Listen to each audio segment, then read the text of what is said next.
UP के CM Yogi Adityanath अब चुनावी मैदान में दिखाएंगे दम। सीएम योगी ने विधानसभा चुनाव लड़ने का किया ऐलान, पत्रकारों से बातचीत में किया ऐलान। हालांकि सीट पर नहीं खोले पत्ते, कहा पार्टी तय करेगी सीट। आज मेरठ दौरे पर रहेंगे पीएम मोदी। मेरठ में 700 करोड़ की लागत से बनने वाली मेजर ध्यानचंद स्पोर्ट्स यूनिवर्सिटी का करेंगे शिलान्यास। जनसभा को भी संबोधित करेंगे पीएम मोदी। एसपी के मुखिया अखिलेश यादव आज समाजवादी विजय यात्रा के 10वें चरण की करेंगे शुरुआत। लखनऊ में निकालेंगे विजय रथ यात्रा। इसके साथ ही महुरा कला गांव में भगवान परशुराम की मंदिर का भी करेंगे उद्घाटन। यूपी विधानसभा के लिए चुनावी मैदान में दम दिखाएगी आम आदमी पार्टी। आप के संरक्षक अरविंद केजरीवाल सुबह 11 बजे लखनऊ में करेंगे महारैली। इस रैली को रोजगार गारंटी महारैली का नाम दिया गया है। ममता के भतीजे अभिषेक बैनर्जी आज 2 दिन के दौरे पर त्रिपुरा जाएंगे। पिछले महीने निकाय चुनाव के दौरान हुई हिंसा के पीड़ित परिवारों से करेंगे मुलाकात। आज फिर एनसीबी पर नया बम फोड़ सकते हैं नवाब मलिक। मलिक ने ट्वीट कर दी जानकारी। सुबह 11 बजे करेंगे प्रेस कॉन्फ्रेंस। मलिक ने अपने ट्वीट में यह भी लिखा कि वो एनसीबी के गलत कामों का करेंगे खुलासा।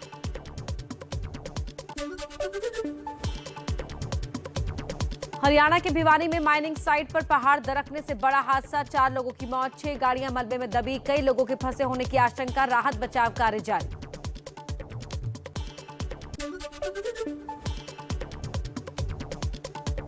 भिवानी हादसे को लेकर गृह मंत्री अमित शाह ने हरियाणा के सीएम मनोहर लाल खट्टर से फोन पर बात की। भिवानी हादसे पर दुख जाहिर करते हुए घायलों के ठीक होने की जल्द कामना की। कहा, ज्यादा लोगों की जान बचाना हमारी जिम्मेदारी।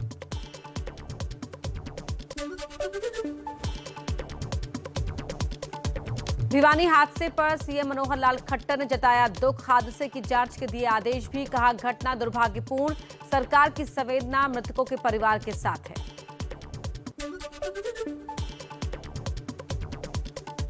यूपी के चुनावी घमासान में एसपी के मुखिया अखिलेश यादव का बड़ा दांव। कहा, सरकार बनी तो सबको 300 यूनिट फ्री बिजली, किसानों के लिए सिंचाई के लिए भी मुफ्त बिजली देने का किया ऐलान। 300 यूनिट घरेलू बिजली फ्री होगी। समाजवादी सरकार बनने पर 300 यूनिट बिजली घरेलू फ्री होगी।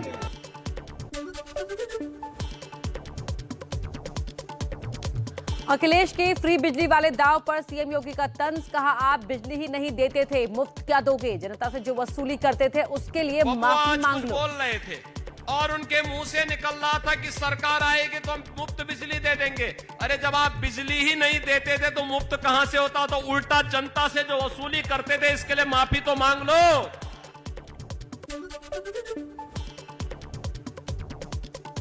यूपी में सीएम योगी ने एक बार फिर राम मंदिर के मुद्दे पर अखिलेश सरकार को घेरा। कहा, राम मंदिर पर गोली चलवाने वाले लोग कह रहे हैं हम भव्य राम मंदिर बनवाते, आपको तो कब्रिस्तान बनाने से फुर्सत तो नहीं। हमारी सरकार भी भव्य राम मंदिर बनाती। अरे मैंने कहा कब्रिस्तान बनाने से फुर्सत होती तो राम मंदिर के बारे में सोचते।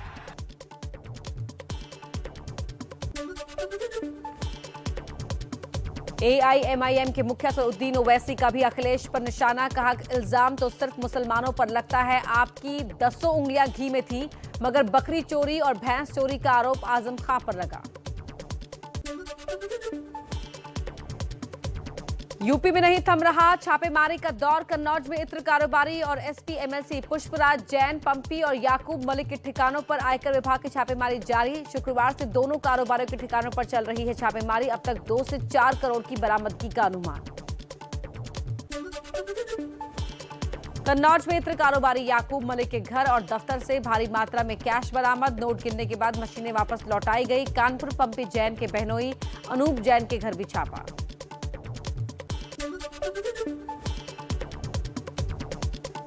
यूपी के शामली में मंत्री सुरेश राणा का अखिलेश यादव पर तंज। कहा, अखिलेश की साइकिल स्टैंड पर खड़ी है, स्टैंड पर खड़ी साइकिल का पहिया तो घूमता है लेकिन कभी वो चल नहीं पाती। यूपी की राष्ट्रवादी सरकार यूपी को चाहिए, ना कि परिवारवादी। विधानसभा चुनाव से पहले पंजाब में कांग्रेस को एक और झटका। पंजाब कांग्रेस के वरिष्ठ नेता लाली मजीठिया ने आम आदमी पार्टी ज्वाइन की। आप संयोजक अरविंद केजरीवाल और पंजाब आप के सह प्रभारी राघव चड्ढा ने दिलाई पार्टी की सदस्यता। पंजाब के चुनावी घमासान में सिद्धू और चन्नी के रिश्तों पर लग रही सियासी अटकलों के बीच बोले पंजाब के सीएम चन्नी, सिद्धू जहां जाएंगे मैं उनके पीछे जाऊंगा। मैं तो सिद्धू साहब ਨੂੰ ਕਿਹਾ ਵੀ ਜਿੱਥੇ ਚੱਲੂਗੀ ਨਾਲ ਤੇਰੇ ਟਿਕਟਾਂ 2 ਲੈ ਲਈ। ਮੈਂ ਤਾਂ ਉਹਨਾਂ ਦੇ ਨਾਲ ਮਿਲ ਕੇ ਕੰਮ ਕਰਨ ਨੂੰ ਤਿਆਰ ਹਾਂ ਤੇ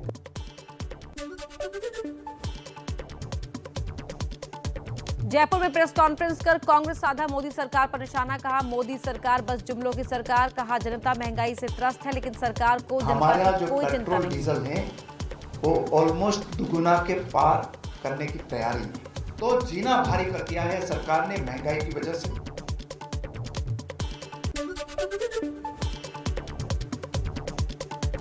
देहरादून में नए साल के मौके पर सीएम पुष्कर धामी ने छात्रों को बांटे लैपटॉप। 10वीं और 12वीं क्लास के छात्रों को बांटे गए लैपटॉप। प्रदेश के 70 स्कूलों में छात्रों को दिए जाएंगे लैपटॉप।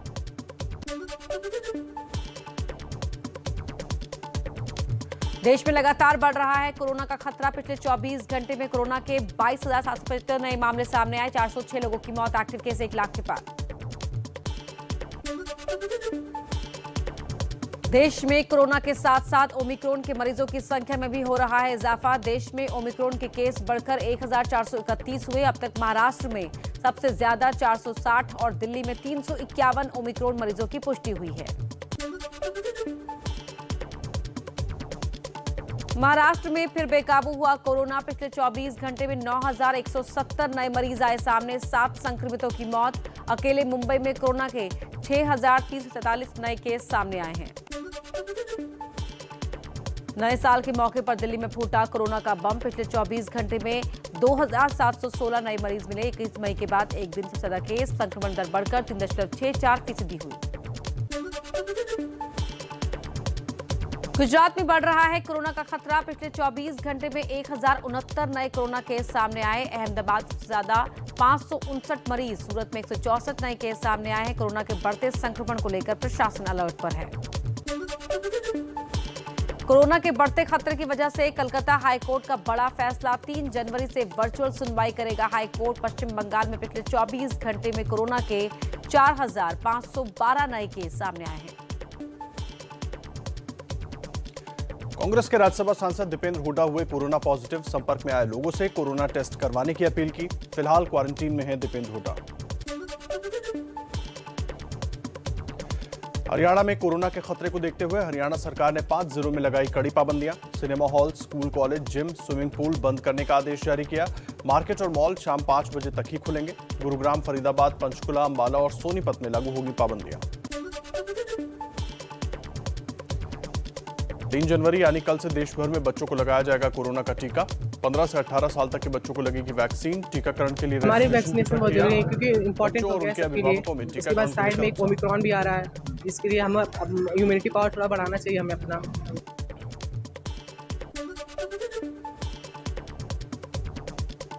नए साल पर महाराष्ट्र सरकार का मुंबई वालों को बड़ा तोहफा। मुंबई में 500 स्क्वायर फीट के घरों का प्रॉपर्टी टैक्स सरकार ने माफ किया। इस फैसले से करीब 16 लाख परिवारों को मिलेगा सीधा फायदा। 2017 के बीएमसी चुनाव के दौरान शिवसेना ने प्रॉपर्टी टैक्स माफ करने का वायदा किया था।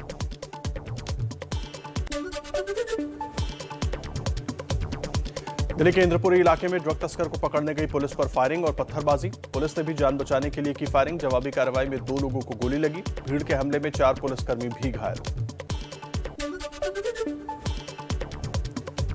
जम्मू कश्मीर के कुपवाड़ा के जुमागुंड में सुरक्षा बलों और आतंकियों के बीच मुठभेड़। सुरक्षा बलों ने आतंकियों को मार गिराया।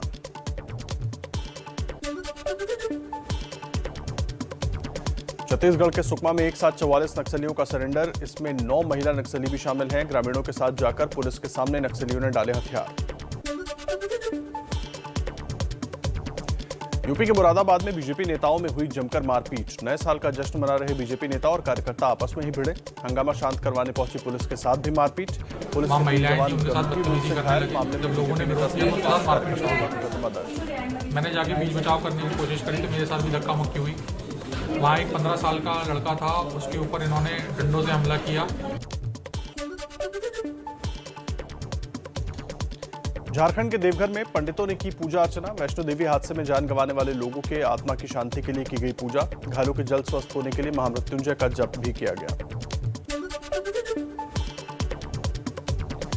वैष्णो देवी हादसे की उच्च स्तरीय जांच के लिए जम्मू कश्मीर के प्रधान सचिव की अगुवाई में कमेटी गठित की गई है। कमेटी एक हफ्ते के भीतर अपनी रिपोर्ट सौंपेगी। बता दें कि वैष्णो देवी भवन में हुई भगदड़ में 12 लोगों ने जान गंवाई। माता वैष्णो देवी परिसर में हुए दुखद हादसे पर शोक व्यक्त करता हूं।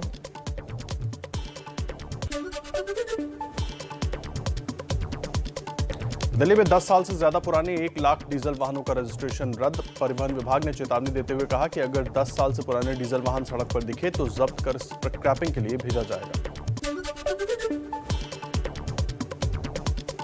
सेंचुरियन में भारतीय टीम की जीत के बाद कोच राहुल द्रविड़ आज प्रेस कॉन्फ्रेंस करेंगे। 3 जनवरी से शुरू होगा दूसरे टेस्ट के लिए टीम इंडिया और साउथ अफ्रीका के बीच मुकाबला। बांग्लादेश के खिलाफ पहला टेस्ट मैच की पहली पारी में मजबूत स्थिति में न्यूजीलैंड। डिवॉन कॉनवे ने शानदार शतक के बाद न्यूजीलैंड का स्कोर 262 पर 5। इस सीरीज में 2 टेस्ट मैच खेले जाएंगे। बंगलुरु में प्रो कबड्डी लीग के मुकाबले में यूपी योद्धा की टीम ने यू मुंबा के खिलाफ रोमांचक खेल खेला। हालांकि दोनों ही टीमों ने 28-28 अंक स्कोर किए, लिहाजा मैच ड्रॉ रहा। पॉइंट्स टेबल में 5वें स्थान पर है यूपी योद्धा की टीम। प्रो कबड्डी लीग में शनिवार को खेले गए बाकी दोनों मैच भी ड्रॉ रहे। बेंगलुरु बुल्स और तेलुगु टाइटंस के बीच मुकाबला 34-34 अंकों से बराबरी पर खत्म हुआ। वहीं दबंग दिल्ली और तमिल थलाइवास के बीच मैच भी 30-30 पॉइंट्स के स्कोर पर ड्रॉ रहा। गलवान घाटी की हिंसा के बाद नए साल के मौके पर भारत और चीनी सेनाओं ने एक दूसरे को बांटी मिठाइयां।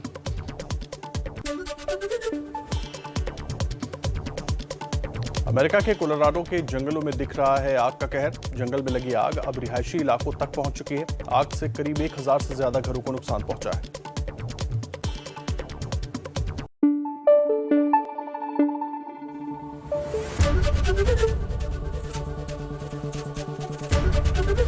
एबीपी न्यूज आपको रखे आगे।